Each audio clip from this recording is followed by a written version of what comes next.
Chapter 5. The Awakening of the Sawhorse.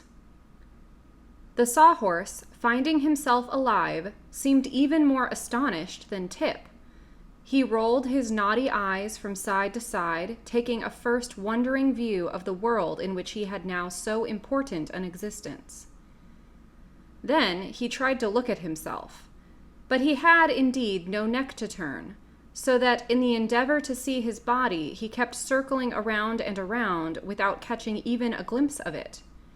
His legs were stiff and awkward, for there were no knee joints in them, so that presently he bumped into Jack Pumpkinhead and sent that personage tumbling upon the moss that lined the roadside. Tip became alarmed at this accident, as well as at the persistence of the Sawhorse in prancing around in a circle, so he called out, "Whoa! Whoa there!" The Sawhorse paid no attention whatever to this command, and the next instant brought one of his wooden legs down upon Tip's foot so forcibly that the boy danced away in pain to a safer distance, from where he again yelled, "Whoa! Whoa, I say!" Jack had now managed to raise himself to a sitting position, and he looked at the Sawhorse with much interest. "I don't believe the animal can hear you," he remarked. "I shout loud enough, don't I?" answered Tip angrily. "Yes, but the horse has no ears," said the smiling Pumpkinhead.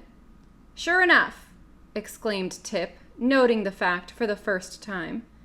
"How then am I going to stop him?" But at that instant the Sawhorse stopped himself.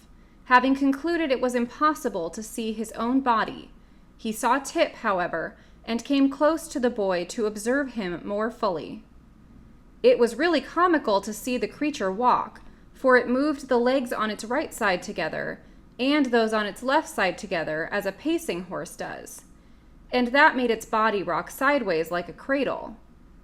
Tip patted it upon the head and said, good boy," in a coaxing tone, and the Sawhorse pranced away to examine with its bulging eyes the form of Jack Pumpkinhead.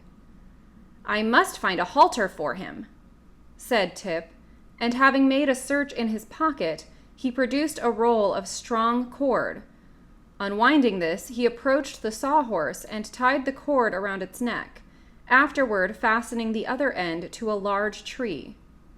The Sawhorse, not understanding the action, stepped backward and snapped the string easily, but it made no attempt to run away. "He's stronger than I thought," said the boy, "and rather obstinate, too." "Why don't you make him some ears?" asked Jack. "Then you can tell him what to do." "That's a splendid idea," said Tip. "How did you happen to think of it?" "Why, I didn't think of it," answered the Pumpkinhead. "I didn't need to, for it's the simplest and easiest thing to do." So Tip got out his knife and fashioned some ears out of the bark of a small tree. "I mustn't make them too big," he said as he whittled, "or our horse would become a donkey." "How is that?" inquired Jack from the roadside. "Why, a horse has bigger ears than a man, and a donkey has bigger ears than a horse," explained Tip. "Then, if my ears were longer, would I be a horse?" asked Jack.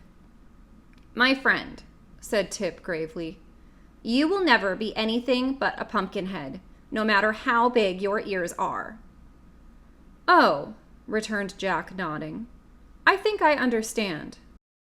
"If you do, you're a wonder," remarked the boy. "But there is no harm in thinking you understand. I guess these ears are ready now. Will you hold the horse while I stick them on?" "Certainly, if you'll help me up," said Jack.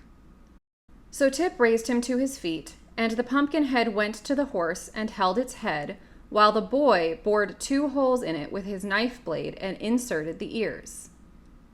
"They make him look very handsome," said Jack admiringly.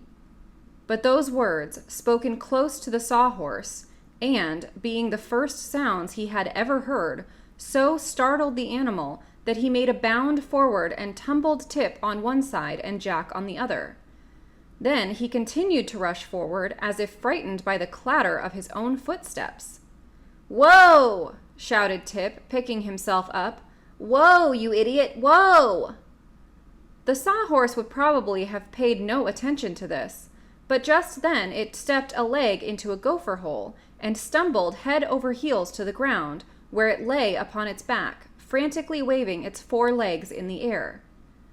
Tip ran up to it. "You're a nice sort of horse, I must say," he exclaimed. "Why didn't you stop when I yelled whoa?" "Does whoa mean to stop?" asked the sawhorse in a surprised voice, as it rolled its eyes upward to look at the boy. "Of course it does," answered Tip. "And a hole in the ground means to stop also, doesn't it?" continued the horse. "To be sure, unless you step over it," said Tip. "What a strange place this is," the creature exclaimed, as if amazed. "What am I doing here, anyway?" "Why, I've brought you to life," answered the boy. "But it won't hurt you any if you mind me and do as I tell you." "Then I will do as you tell me," replied the sawhorse humbly. "But what happened to me a moment ago? I don't seem to be just right some way." "You're upside down," explained Tip. "But just keep those legs still a minute, and I'll set you right side up again." "How many sides have I?" asked the creature wonderingly. "Several," said Tip briefly, "but do keep those legs still." The sawhorse now became quiet and held its legs rigid so that Tip, after several efforts, was able to roll him over and set him upright. "Ah, I seem all right now," said the queer animal with a sigh. "One of your ears is broken," Tip announced after a careful examination. "I'll have to make you a new one." Then he led the sawhorse back to where Jack was vainly struggling to regain his feet, and after assisting the Pumpkinhead to stand upright, Tip whittled out a new ear and fastened it to the horse's head. "Now," he said, addressing his steed, "pay attention to what I'm going to tell you. Whoa means to stop. Get up means to walk forward. And trot means to go as fast as you can. Understand?" "I believe I do," answered the horse. "Very good. We are all going on a journey to the Emerald City to see His Majesty the Scarecrow, and Jack Pumpkinhead is going to ride on your back so he won't wear out his joints." "I don't mind," said the sawhorse. "Anything that suits you suits me." Then Tip assisted Jack to get upon the horse. "Hold on tight," he cautioned, "or you may fall off and crack your pumpkin head." "That would be horrible," said Jack with a shudder. "What shall I hold on to?" "Why don't you hold on to his ears?" replied Tip after a moment's hesitation. "Don't do that," remonstrated the sawhorse, "for then I can't hear." That seemed reasonable, so Tip tried to think of something else. "I'll fix it," said he at length. He went into the wood and cut a short length of limb from a young, stout tree.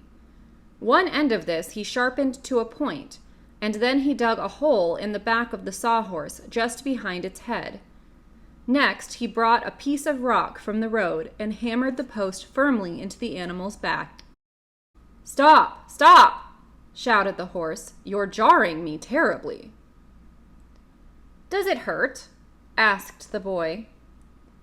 "Not exactly hurt," answered the animal, "but it makes me quite nervous to be jarred." "Well, it's all over now," said Tip encouragingly. "Now, Jack, be sure to hold fast to this post, and then you can't fall off and get smashed." So Jack held on tight, and Tip said to the horse, "Get up." The obedient creature at once walked forward, rocking from side to side as he raised his feet from the ground. Tip walked beside the sawhorse, quite content with this addition to their party. Presently, he began to whistle. "What does that sound mean?" asked the horse. "Don't pay attention to it," said Tip. "I'm just whistling, and that only means I'm pretty well satisfied." I'd whistle myself if I could push my lips together, remarked Jack. I fear, dear father, that in some respects I am sadly lacking. After journeying on for some distance, the narrow path they were following turned into a broad roadway, paved with yellow brick. By the side of the road, Tip noticed a signpost that read, 9 miles to the Emerald City. But it was now growing dark, so he decided to camp for the night by the roadside and to resume the journey next morning by daybreak. He led the sawhorse to a grassy mound upon which grew several bushy trees and carefully assisted the Pumpkinhead to alight. I think I'll lay you upon the ground overnight, said the boy. You will be safer that way. How about me?